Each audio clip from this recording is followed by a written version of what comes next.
Hello, welcome back to our channel. Today I'm going to show you how to change the hire date of an employee in QuickBooks. Whether you're correcting an entry or updating records, this process is simple once you know where to go. I'll guide you step by step so it's easy and smooth to follow. First, make sure you're logged into your QuickBooks account. Once logged in, select QuickBooks Online from your list of products. This will take you to your main dashboard, which is your command center for managing everything in QuickBooks. Next, navigate to the Employees section. Look for the Employees tab on your dashboard. Once you click it, you'll see a list of all your employees. Use the search function if needed to find the employee whose hire date you need to change.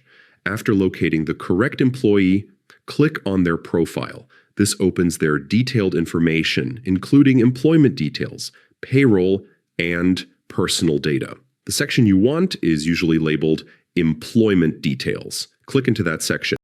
Within Employment Details, look for the Edit button.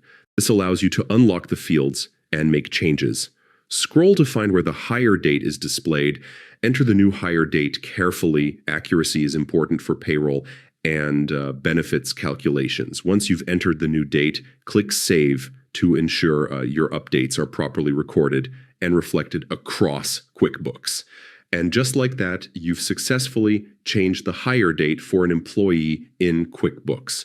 Regularly checking and updating employee data helps maintain accurate records and ensures precise reporting across your organization.